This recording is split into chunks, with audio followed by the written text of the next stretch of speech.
Customarily, when you are in the first couple of weeks of a new job, it's best to learn the names of the people around you, absorb the rudiments of your new workplace, maybe figure out the lunch situation.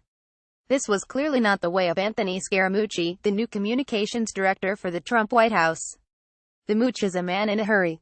But while he looks to most like someone racing into a wall, he is, to his patron, doing precisely what is required. Within moments of arrival, Scaramucci was declaring his everlasting fealty to the president. "I love the president," erasing the digital evidence of his previous contempt for the president, an inherited money dude from Queens County, and comparing his relationship with reince priebus, the White House chief of staff, to that of Cain and Abel, the killer and the killed. And then, the other night, he called Ryan Lizza, of The New Yorker. First, Scaramucci tried in vain to unearth the source who revealed that he had dined at the White House, and wrongly presumed it was priebus.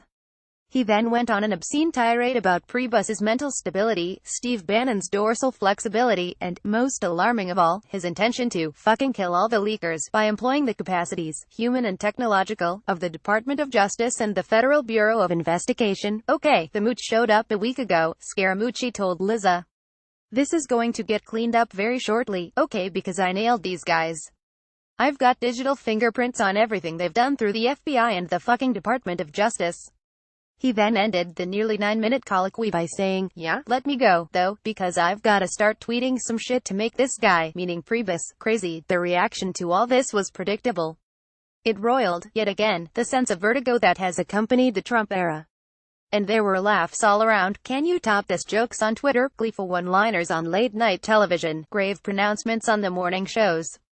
And yet the reaction that matters most was that of Scaramucci's patron, the President of the United States.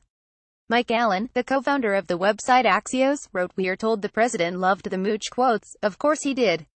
After all, Scaramucci was, in language and in manner, channeling Trump himself. What about Scaramucci's rant could possibly have offended Trump's sense of propriety, dignity, or politics? As so many audio tapes, tweets, interviews, and speeches have made clear, Trump has no compunction about treating people, even his most self-abnegating loyalists, as vassals. He speaks in the language of obscenity and contempt. What previous president could have delivered an oration so filled with political bile that his host, the Boy Scouts of America, would find it necessary to apologize to anyone who might have been offended? He is unique. Scaramucci, who was endorsed by Ivanka Trump and Jared Kushner, seems to have been installed to carry out Trump's form of personnel management, to help demean and get rid of retainers who have proved disappointing or threatening to his interests. Sean Spicer, reince priebus, Steve Bannon, Jeff Sessions, and, ultimately, Robert Mueller. In other words, the mooch matters because the mooch helps to clarify what matters most to the president and his family. What matters most is Trump's grip on his base voters and his survival in office.